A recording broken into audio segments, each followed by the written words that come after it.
Dear student, এমএসসির পক্ষ থেকে সকলকে স্বাগতম।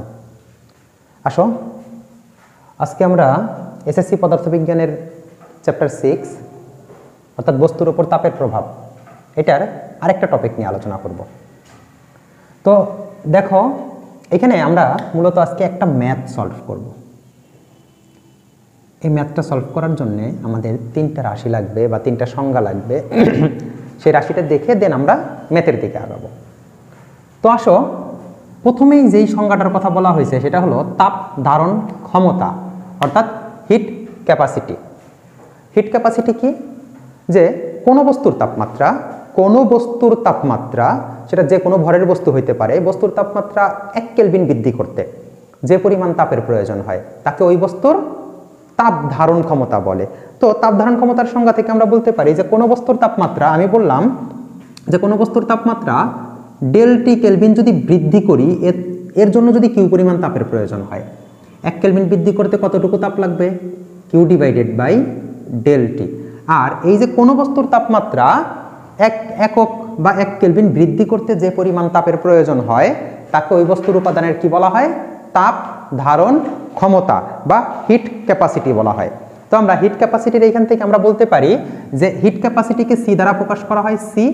C equal Q divided by ∆T। C equal Q divided by ∆T। আমরা যদি এককের দিকে একটু তাকাই, খেয়াল করে দেখো, এককটা হলো জুল পার কেলভিন। মাঝে মাঝে এটাকে জুল পার ডিগ্রি সেলসিয়াস এককেও প্রকাশ করা হয়, জুল পার ডিগ্রি সেলসিয়াস। একটু খেয়াল করো যে জুল পার কেলভিন আর জুল পার ডিগ্রি সেলসিয়াস কথাটা কেন একই হইল।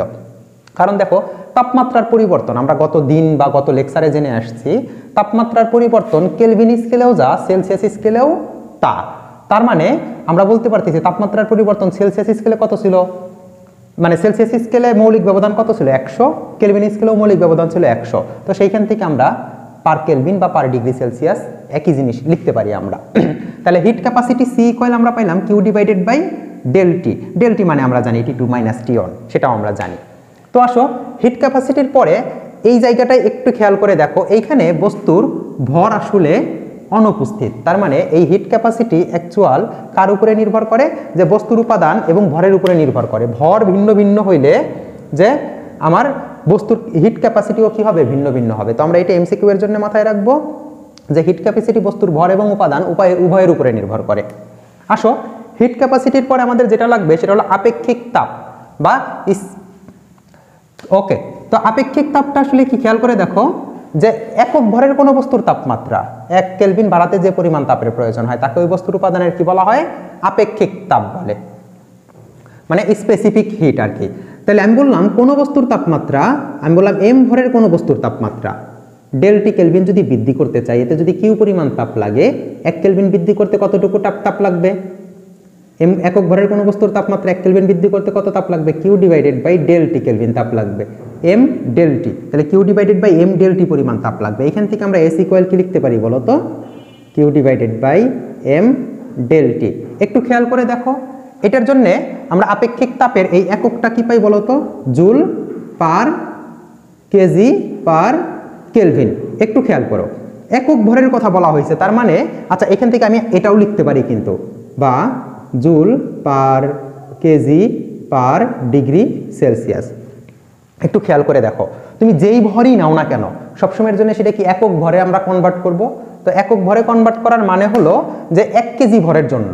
তার মানে আমি বলতে পারি যে এই হিট স্পেসিফিক হিট বা আপেক্ষিক তাপ সেটা বস্তুর ভরের উপরে নির্ভর করে না। যাই বলবো না কেন একক ভরের উপরে হয়ে যাবে।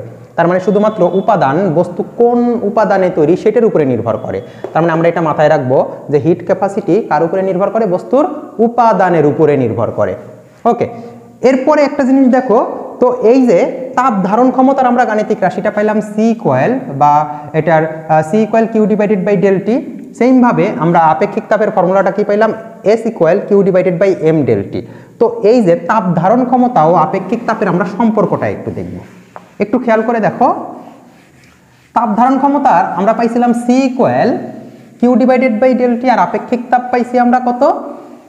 আপেক্ষিক তাপ আমরা পাইছি S equal Q divided by m ∆T। খেয়াল করো, তাহলে এই যে আপেক্ষিক তাপের এস ইকুয়াল আমরা পেয়ে গেছি, সেটা হলো আপেক্ষিক তাপ ও তাপ ধারণ ক্ষমতার সম্পর্ক। তো এই আপেক্ষিক তাপ ও তাপ ধারণ ক্ষমতার সম্পর্ক আমাদের 2 মার্কের প্রশ্ন আসে যে আপেক্ষিক তাপ ও তাপ ধারণ ক্ষমতার সম্পর্কটি লিখো। তো 2 মার্কের প্রশ্ন আসলে তখন আমরা কিভাবে সমাধান করব একটু খেয়াল করো। দেখো, প্রথমে আমরা আপেক্ষিক তাপের সংজ্ঞাটা লিখব।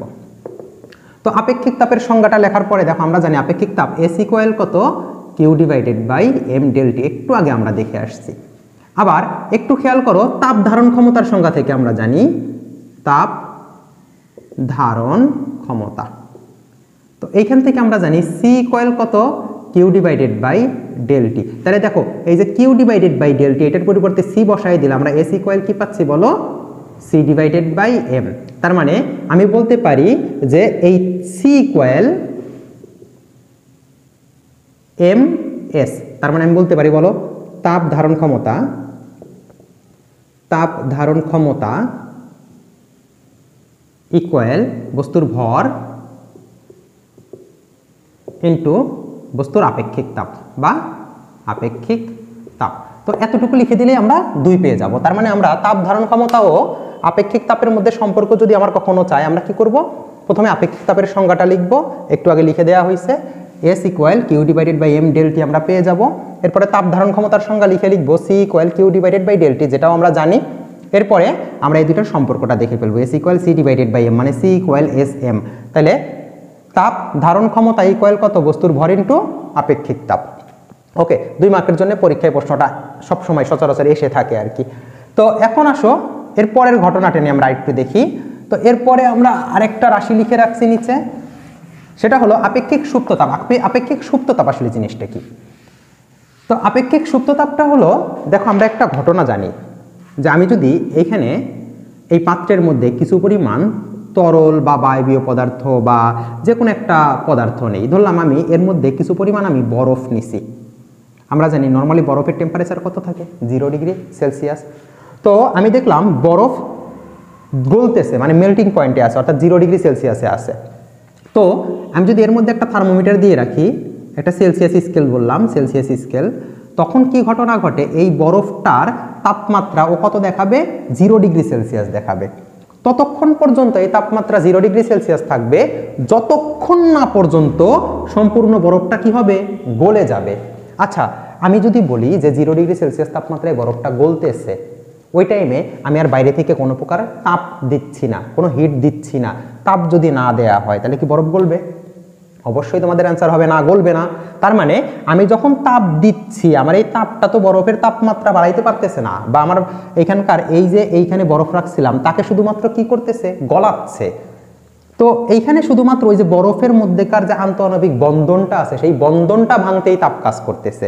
এই একক ভরের জন্য যেই পরিমাণ তাপ লাগে শুধুমাত্র কি 0 বরফ থেকে 0 পানিতে নিয়ে যাইতে, তার মানে বন্ধনটা ভাঙতে এখানে তাপমাত্রার কোনো পরিবর্তন হচ্ছে না, শুধুমাত্র ভৌত অবস্থার পরিবর্তন হচ্ছে। অর্থাৎ কঠিন থেকে কিসে পরিণত হচ্ছে, তরলে। তাহলে যে তাপমাত্রায় মানে তাপমাত্রা স্থির রেখে কোনো পদার্থের ভৌত অবস্থার পরিবর্তন করতে যে পরিমাণ তাপের প্রয়োজন হয়, সেটাই তার আপেক্ষিক সুপ্ততাপ। আপেক্ষিক সুপ্ততাপ। তো খেয়াল করে দেখো, এখানে সংজ্ঞাটা লেখা আছে, একক ভরের কোনো বস্তুর তাপমাত্রা পরিবর্তন না করে শুধুমাত্র ভৌত অবস্থার পরিবর্তন করতে যে পরিমাণ তাপের প্রয়োজন হয় তাকে ওই বস্তুর উপাদানের আপেক্ষিক সুপ্ততাপ বলে। তাহলে আপেক্ষিক সুপ্ততাপকে তোমার এল দ্বারা প্রকাশ করা হয়। ও আচ্ছা, স্পেসিফিক লেটেন্ট হিট হবে এটা, লেটেন্ট, LATENT, লেটেন্ট হিট। ওকে, তাহলে এল দ্বারা প্রকাশ করি আমরা। তাহলে একটু খেয়াল করে দেখো, আমি বললাম যে এম ভরের কোনো বস্তুর তাপমাত্রার পরিবর্তন না করে শুধু ভৌত অবস্থার পরিবর্তন করতে যদি কিউ পরিমাণ তাপের প্রয়োজন হয়, একক ভরের জন্য কতটুকু তাপের প্রয়োজন হবে, কিউ ডিভাইডেড বাই এম। আর একক ভরের জন্য যতটুকু তাপের প্রয়োজন হয় শুধু ভৌত অবস্থার পরিবর্তন করতে, তাপমাত্রার পরিবর্তন না করে, সেটাকে বলা হয় ওই বস্তুর উপাদানের আপেক্ষিক সুপ্ত তাপ। একটু খেয়াল করে দেখো, আপেক্ষিক সুপ্ত তাপের একক কি হবে, জুল পার কেজি। আপেক্ষিক সুপ্ত তাপের একক কি হবে, জুল পার কেজি। এটাও বস্তুর ভর এবং উপাদান উভয়ের উপরেই নির্ভর করে। তো এই 3টা রাশির ক্ষেত্রে একটু দেখো, 3টা রাশি সম্পর্কে আমি একটু বলি। 3টা রাশি সম্পর্কে একক, কিসের উপরে নির্ভর করে সেগুলো আমি একটু আলাদা করে লিখে দিচ্ছি বা দেখাই দিচ্ছি, একটু মনে রাখবো আমরা এমসিকিউ এর জন্য এবং সিকিউ এর জন্য। প্রথমটা দেখো, আমরা একটু মনে করার চেষ্টা করি। প্রথম রাশিটা ছিল তাপ ধারণ ক্ষমতা। তাপ ধারণ ক্ষমতা, আপেক্ষিক তাপ, আপেক্ষিক সুপ্ত তাপ। তাপ ধারণ ক্ষমতাকে আমরা সি দ্বারা প্রকাশ করছিলাম, C equal Q divided by del T. এর এককটা কি ছিল? জুল পার কেলভিন বা জুল পার ডিগ্রি সেলসিয়াস। সেইমভাবে আপেক্ষিক তাপের এককটা কি ছিল, ফর্মুলাটা কি ছিল? Q divided by M del T. আর এর এককটা কি ছিল বলো?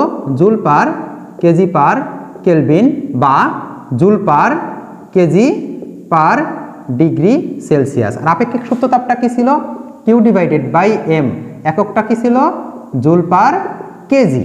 একটু খেয়াল করে দেখো, এটা বস্তুর ভর ও উপাদান, উপাদান উভয়ের উপরে নির্ভরশীল, উভয়ের উপর নির্ভরশীল, নির্ভরশীল। আর এটা শুধুমাত্র কার উপরে নির্ভরশীল? উপাদানের উপরে নির্ভরশীল, শুধু উপাদান, উপাদানের উপরে নির্ভরশীল। আর এটা কার উপরে নির্ভরশীল? দেখো, ভর ও উপাদান উভয়ের উপরে নির্ভরশীল, উপাদান উভয়ের উপরেই কি নির্ভরশীল। তো একটু খেয়াল করে দেখো, এইখানে এই এককগুলোর দিকে যদি আমি একটু তাকাই, এটা হলো joule per KG, joule per KG per kelvin, আর এটা জুল পার কত কেজি, ও এটা joule per kelvin, joule per kelvin বা জুল পার ডিগ্রি সেলসিয়াস। এটা joule per KG per kelvin, এটা জুল পার কেজি। তো আমরা খুব ভালোভাবে এটাকে মাথায় রাখবো। একটু খেয়াল করো, আমাদের এইটুকুর মধ্যে আমাদের এমসিকিউ আসে।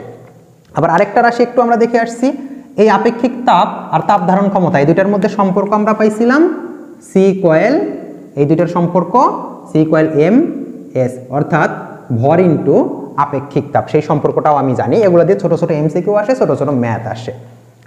ওকে, তো আসো আমরা একটু সামনে আগাই। আজকে আমরা একটা ম্যাথ সলভ করব। এই ম্যাথটা খুবই গুরুত্বপূর্ণ ম্যাথ। এই ম্যাথটা পারলে আমরা সামনে আরো অনেক ম্যাথ পারবো। আসো আমরা গুরুত্ব দিয়ে ম্যাথটা একটু দেখব। তো আমরা একটু ম্যাথটা যদি পড়ি, এখানে কি লেখা আছে?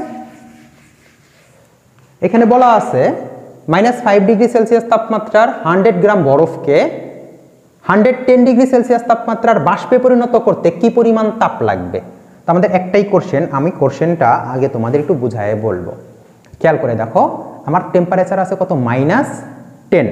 তাহলে এই -10 ডিগ্রি সেলসিয়াস তাপমাত্রার আমি বরফকে যদি তাপ দিতে শুরু করি, তখন আস্তে আস্তে তাপমাত্রা কি হতে থাকবে? বাড়তে থাকবে। বাড়তে বাড়তে কততে এসে পৌঁছাবে? 0-তে। যখন তাপমাত্রা 0 ডিগ্রি সেলসিয়াস তাপমাত্রায় আসবে, আসার পরে কি ঘটনা ঘটবে? আমরা তাপমাত্রা 0-তে আসার সাথে সাথে বরফটা কি হতে থাকবে? গলতে শুরু করবে। এখন আসো একটু আগের ঘটনা একটু চিন্তা করো, যখন বরফটা গলতে শুরু করবে তখন এর তাপমাত্রার আর কোনো পরিবর্তন হবে না। ততক্ষণ পর্যন্ত তাপমাত্রার পরিবর্তন হবে না যতক্ষণ না পর্যন্ত সম্পূর্ণ বরফটা গলে যাবে। যখন সম্পূর্ণ বরফটা গলে যাবে, এরপরে ওই 0 ডিগ্রির পানিটা আবার তাপমাত্রা বাড়তে থাকবে। বাড়তে বাড়তে যখন 100-তে যাবে, 100 ডিগ্রি সেলসিয়াস হয়ে যাবে, এরপরে পানিটা কি হইতে শুরু করবে? ফুটতে শুরু করবে। তো যখন ফুটতে শুরু করবে, আমরা জানি যখন ভৌত অবস্থার পরিবর্তন হয়, এক অবস্থা থেকে আরেক অবস্থায় যায়, তখন তাপমাত্রার পরিবর্তন হয় না। আমি যেই তাপটা দিচ্ছি সেই তাপটা কি করে? শুধু ভৌত অবস্থার পরিবর্তন করতে কাজে লাগে। তাহলে 100 ডিগ্রি সেলসিয়াস তাপমাত্রার বাষ্পে পরিণত হবে। এরপরে 100 ডিগ্রির বাষ্পকে আরও তাপ দিলে 110 ডিগ্রির বাষ্পে পরিণত হবে। তাহলে এই কয়েকটা ধাপ আমরা একটু চিত্রের মধ্যে একটু দেখব বা গ্রাফের মধ্যে একটু দেখব। তো আমি বললাম আমার এইখানে আছে হলো, এটা হলো মূল বিন্দু 0, এইখানে আছে -10 ডিগ্রি সেলসিয়াস। আমি এই দিক বরাবর তাপমাত্রা অর্থাৎ থেটাকে নির্দেশ করতেছি, আর এইদিকে তাপকে দেখতেছি, কিউ, তাপ। একটু খেয়াল করো, এই -10 ডিগ্রি সেলসিয়াস তাপমাত্রার আমার আছে কে বলো? -10 ডিগ্রি সেলসিয়াস তাপমাত্রার আমার বরফ আছে। এই বরফটাকে আমি তাপ দিলে ও প্রথমে তাপমাত্রা বাড়তে বাড়তে 0 ডিগ্রি সেলসিয়াস তাপমাত্রা, এই দেখো 0 ডিগ্রি সেলসিয়াস তাপমাত্রা কিসে পরিণত হবে? বরফে। যখন 0 ডিগ্রি সেলসিয়াস তাপমাত্রা বরফে আসলো মাইনাস থেকে, তখন কিছু পরিমাণ তাপও গ্রহণ করছে, সেটাকে বললাম আমরা Q1। এখন খেয়াল করে দেখো, 0 ডিগ্রি সেলসিয়াস তাপমাত্রার বরফে আসার সাথে সাথে বরফ কি হতে শুরু করবে? গলতে শুরু করবে। তো যখন বরফের ভৌত অবস্থার পরিবর্তন হবে, গলতে শুরু করবে, তখন আর তাপমাত্রার কোনো পরিবর্তন হবে না। তখন এই 0 ডিগ্রির বরফ থেকে 0 ডিগ্রির কিসে পরিণত হবে? পানিতে। আচ্ছা, এই সময় অবশ্যই আমাকে কি করতে হয়েছে? কিছু পরিমাণ তাপ দিতে হয়েছে, সেই তাপের পরিমাণটা কত আসলে Q2, আমি ধরে নিলাম Q2 পরিমাণ। এখন আসো এই 0 ডিগ্রির এই পানিকে আমি কি করলাম, তাপ দিচ্ছি। এখন 0 ডিগ্রির পানিকে তাপ দিতে থাকলে ও তাপমাত্রা বাড়তে বাড়তে এরকম 100 ডিগ্রি সেলসিয়াস তাপমাত্রায় চলে যাবে। 100 ডিগ্রি সেলসিয়াস তাপমাত্রা কিসে পরিণত হবে, পানি। তার মানে এইখানে আমি আরো কিছু পরিমাণ তাপ দিচ্ছি, সেটা কত, Q3। এখন এই জায়গা থেকে আবার যদি একটু খেয়াল করে দেখো, এরপরে যদি আমি তাপ দিতে শুরু করি 100 ডিগ্রি সেলসিয়াস তাপমাত্রার পানি এবার কি হইতে শুরু করবে, বাষ্প হইতে শুরু করবে, বাষ্প হইতে শুরু করবে। তো এইখানে আমাকে ভৌত অবস্থার পরিবর্তন হচ্ছে, অর্থাৎ পানি থেকে বাষ্প হচ্ছে, এখানেও তাপমাত্রার কোনো পরিবর্তন হবে না। তার মানে এইখানে এই পানি থেকে বাষ্প করতে আমার আরো কিছু পরিমাণ তাপ দিতে হবে, সেটাকে আমরা কত বলবো, Q4। এখন আসো এই Q4 এখন বাষ্প হয়ে গেল, এই বাষ্পকে আমি আরো যদি তাপ দেই ও একটা সময় যে 110 ডিগ্রি সেলসিয়াস তাপমাত্রার 110 ডিগ্রি সেলসিয়াস তাপমাত্রা কিসে পরিণত হবে, বাষ্পে পরিণত হবে। এইখানে আরো কিছু পরিমাণ তাপ দিব, সেটা হলো Q5। ও তো তাহলে তোমরা আমাকে একটা কথা বলো এইখান থেকে, যে আমি মোট কি পরিমাণ তাপ দিছি, তোমরা আমাকে মানে সবাই বলবা মোট কি পরিমাণ তাপ দিছি, Q equal Q1 plus Q2 plus Q3 plus Q4 plus Q5, এই সবগুলা তাপের কি ফল, যোগফল। তাহলে এখানে আমার মোট তাপের পরিমাণ হলো এইটা, এইটা, এইটা, এইটা, এইটা, এই সবগুলার কি ফল, যোগফল। তো এই জায়গাটায় আরেকটু আমরা কারেকশন করব, একটু খেয়াল করে দেখো, এইখানে মাইনাস থেকে এই কোনো একটা তাপে আসছে, কে আসছে, বরফ থেকে বরফে আসছে, তাপমাত্রার পরিবর্তন হয়েছে। আমরা দেখো দুইটা গাণিতিক রাশি একটু আগে দেখে আসছিলাম, আপেক্ষিক তাপের জন্য S equal Q divided by M del T। তার মানে এইখান থেকে আমরা লিখতে পারি Q equal MS del T। আর ডেল T মানে কত বলো তো, MS T2 মাইনাস T1। সেইমভাবে আরেকটা রাশি পড়ে আসছিলাম L equal Q divided by M, তাহলে এখান থেকে লিখতে পারি Q ইকুয়াল ML লিখতে পারি। তাহলে এই যে Q ইকুয়াল একটা রাশি পাইলাম MS ডেল T, যখন তাপমাত্রার পরিবর্তন হচ্ছে আর যখন আপেক্ষিক সুপ্ত তাপ কাজ করতেছে তখন হলো Q ইকুয়াল ML। তাহলে তোমরাই আমাকে বলো, বরফ থেকে বরফে আসতেছে, -10 থেকে 0-তে আসতেছে, এখানে তাপমাত্রার পরিবর্তন হচ্ছে, তার মানে আমরা কোন ফর্মুলাটা ব্যবহার করব, Q equal MS del T। আমি লিখে দেই MS ডেল T। একটু খেয়াল করো, এইখানে বরফ থেকে পানি হচ্ছে, ভৌত অবস্থার পরিবর্তন হচ্ছে, কোন তাপ কাজ করতেছে, আপেক্ষিক সুপ্ত তাপ, তার মানে ML।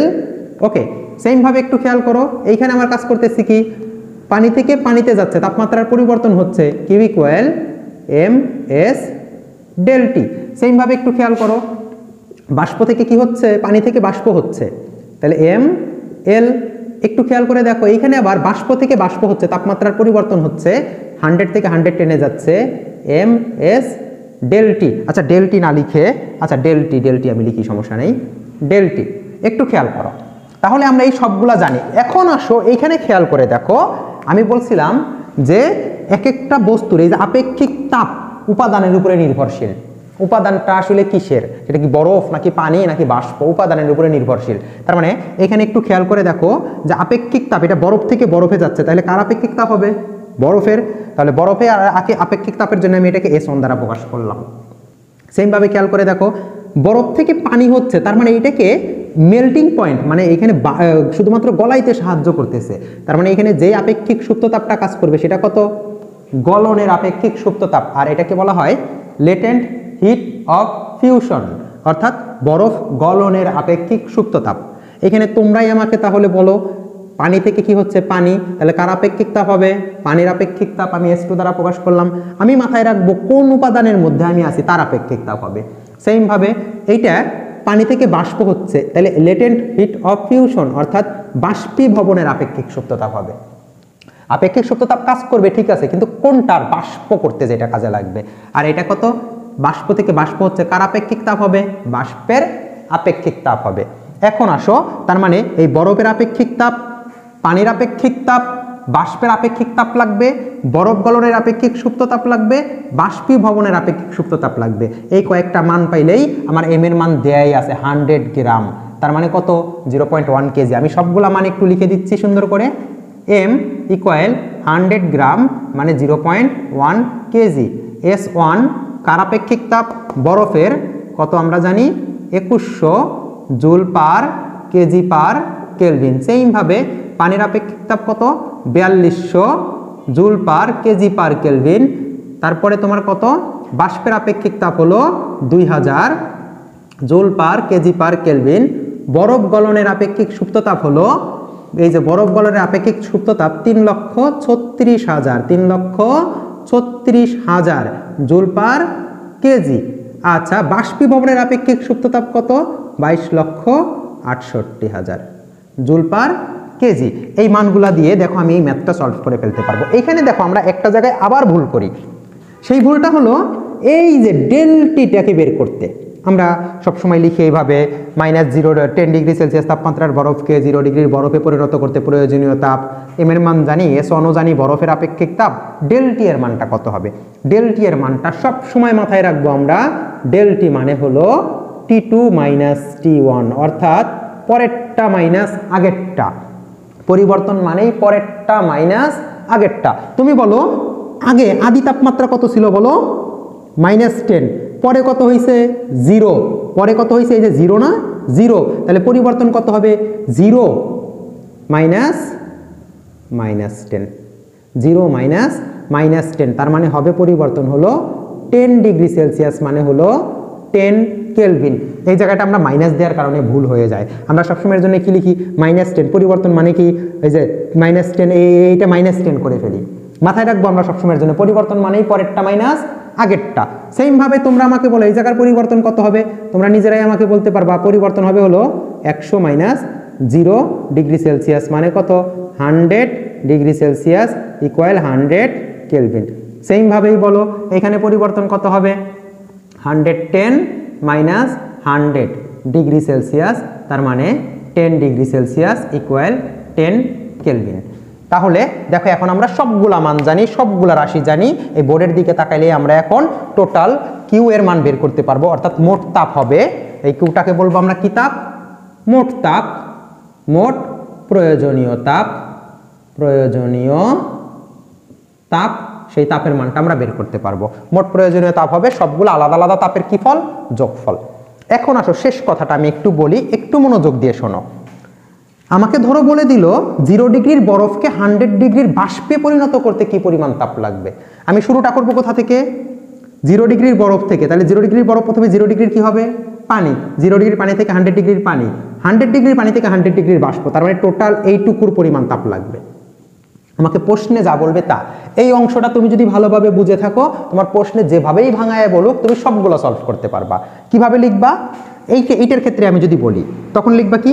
-10 ডিগ্রি সেলসিয়াস তাপমাত্রার বরফকে 0 ডিগ্রির বরফে পরিণত করতে প্রয়োজনীয় তাপ Q1, মানে বের করে ফেলছো। এরপরে লিখবা 0 ডিগ্রির বরফকে 0 ডিগ্রি সেলসিয়াস তাপমাত্রার পানিতে পরিণত করতে প্রয়োজনীয় তাপ Q2, মানটা বের করে ফেলবা। 0 ডিগ্রি সেলসিয়াস তাপমাত্রার পানিকে 100 ডিগ্রি সেলসিয়াস তাপমাত্রার পানিতে পরিণত করতে প্রয়োজনীয় তাপ Q3, মানটা বের করে ফেলবা। 0 ডিগ্রি সেলসিয়াস 100 ডিগ্রি সেলসিয়াস তাপমাত্রার পানিকে 100 ডিগ্রি সেলসিয়াস তাপমাত্রার বাষ্পে পরিণত করতে প্রয়োজনীয় তাপ Q4 বের করে ফেলবা। 100 ডিগ্রি সেলসিয়াস তাপমাত্রার বাষ্পকে 110 ডিগ্রি সেলসিয়াস তাপমাত্রার বাষ্পে পরিণত করতে প্রয়োজনীয় তাপ Q5 বের করে ফেলবা। এরপরে লিখবা অতএব মোট প্রয়োজনীয় তাপ Q1, Q2, Q3, Q4, Q5 সবগুলোর যোগফল। তো ঘটনা একটু উল্টাভাবে চিন্তা করো। আমি যদি বলি এই ম্যাথটা আমরা সমাধান করতে শিখে গেছি, এইটা যদি সমাধান করতে পারো, আমি যদি এইভাবে বলি যে 60 ডিগ্রি সেলসিয়াস তাপমাত্রার পানি আছে, কত ডিগ্রি সেলসিয়াস তাপমাত্রার? 60। আমি বললাম একে 0 ডিগ্রি সেলসিয়াস তাপমাত্রার বরফে পরিণত করলাম। আমি কত ডিগ্রি সেলসিয়াস তাপমাত্রার? 0 ডিগ্রি সেলসিয়াস তাপমাত্রার বরফে পরিণত করলাম। কি পরিমাণ তাপ বর্জন করবে? তাহলে কিভাবে করবা? 60 থেকে প্রথমে 0 ডিগ্রির কি আসবে? পানি। 60 থেকে, তাহলে ওইখানে আমি লিখবো প্রথমে 60 ডিগ্রি সেলসিয়াস থেকে 0 ডিগ্রির পানি হবে, তখন একটা তাপ পাবো কিউ ইকুয়াল কত? ms ডেলটি। এম এর মান এটা কার আপেক্ষিক তাপ হবে? পানির। এম এর মান দিয়ে দিবে, তাপমাত্রার পরিবর্তন কত হবে? 0 - 60 হবে। দেখো এখানে অ্যান্সারটা নেগেটিভ আসবে, তার মানে তাপের কি ঘটবে? বর্জন ঘটবে। সেইম ভাবে 0 ডিগ্রির পানি থেকে 0 ডিগ্রির বরফ হবে, তখন একটা তাপ লাগবে Q2, সেটা কত হবে? mLF। এখানেও তাপের কি ঘটবে? বর্জন ঘটবে। তারপরে লিখবা মোট বর্জিত তাপ, এই দুইটা তাপের কি ফল হবে? যোগফল। তাহলে 60 থেকে 0 ডিগ্রির বরফে পরিণত করতে কি পরিমাণ তাপ বর্জন করবে? দেখবে অ্যান্সারগুলো অটোমেটিক নেগেটিভ আসবে। ওকে, নেগেটিভ আসলে তখন তুমি বলে দিবা এত জুল তাপ বর্জন করবে। তো এই ম্যাথটা যদি তুমি পেরে থাকো বা বুঝে থাকো, সামনের দিন আমরা যেই ম্যাথগুলো সলভ করব অনেক গুরুত্বপূর্ণ একটা ম্যাথ, অর্থাৎ যেই ম্যাথটা প্রতি বছরই প্রশ্ন আসে, এবার প্রশ্নটা আসার সম্ভাবনা খুবই বেশি, আর যেটা পারলে তুমি এসএসসি বলো আর ইন্টারমিডিয়েট বলো সব ক্ষেত্রে ম্যাথগুলো সলভ করতে পারবা। আমরা ওই ম্যাথটা সামনের দিন সলভ করব, তোমরা এই ম্যাথটা নিজ দায়িত্বে সলভ করে আমাকে জানাবা যে এটার অ্যান্সারটা কত আসছে। ওকে, সুন্দরভাবে ম্যাথটা আমরা সলভ করে ফেলবো। ওকে, আল্লাহ হাফেজ।